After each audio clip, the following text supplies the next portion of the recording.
So new year వేడుకల సవాలు alert అయిన హైదరాబాద్ పోలీసులు ఏదైతే న్యూ ఇయర్ వేడుకల సందర్భంగా సన్బర్న్ సంస్థకి ఇది సంబంధించిన ఒక ఈవెంట్ చేద్దామని ఆ విధంగా కూడా వాళ్ళు ముందుకు వెళ్తున్నారు. కానీ ఎక్కడ పర్మిషన్స్ తీసుకోకుండానే వాళ్ళు ఒక ఈవెంట్ చేద్దాం చూస్తున్నారు. ఈ నేపథ్యంలో ఈ అంశంపై కూడా రేవంత్ రెడ్డి చాలా మాట్లాడడం జరిగింది.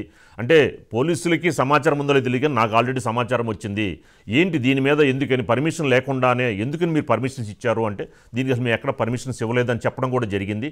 ఈ నేపథ్యంలో మరి సన్బర్న్ దానికి సంబంధించిన కూడా అది ఫైనల్గా వచ్చింది, ఇది మొత్తం క్యాన్సిల్ అయినట్టు తెలుస్తుంది.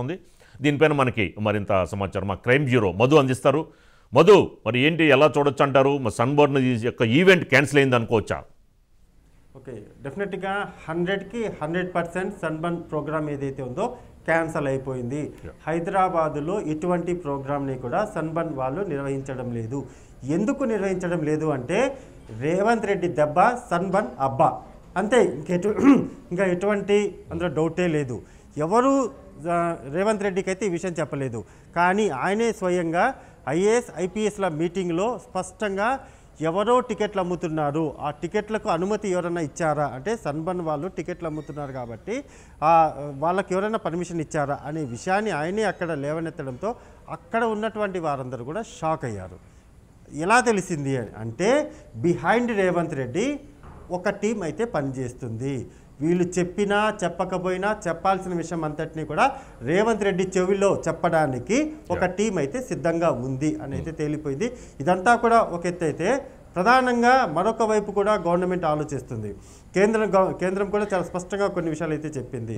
31st నైట్ జరుపుకోవచ్చు, కానీ గుమికూడి కరోనా ఎఫెక్ట్ అనేది అయితే ఉంది. ఏ చేత్తో అయితే గ్లాసు పట్టుకొని ఎంజాయ్ చేసి డాన్సులు వేస్తారో చివరికి కథ అడ్డం తిరిగితే అదే చేతికి మళ్ళీ ఇంజక్షన్లు వేయించుకోవాలి, అదే చేతికి సెలైన్లు ఎక్కించుకోవాలి. చేతిలో గ్లాసు పట్టుకొని ఎంజాయ్ చేస్తే చివరికి రానున్న రోజుల్లో అదే చేతికి చివరికి హాస్పిటల్లో చేరి ఇంజక్షన్లు అయితే ఎక్కించుకోవాల్సిన పరిస్థితి. ఎంత వీలైతే అంత బెస్ట్ ఆప్షన్ ఏంటంటే ఇంట్లో కూర్చోవడం, ఇంట్లో కూర్చొని సెలబ్రేషన్స్ చేసుకోవడం ఉత్తమం, అంతే తప్ప డబ్బులు ఇచ్చి మరి మనమే టికెట్లు కొనుక్కొని మరి వెళ్ళి అక్కడి నుంచి కరోనాని ఇంటికి తెచ్చుకోవడం అవసరమా? ఇదే ఇప్పుడు ఉన్నటువంటి పెద్ద క్వశ్చన్ మార్క్.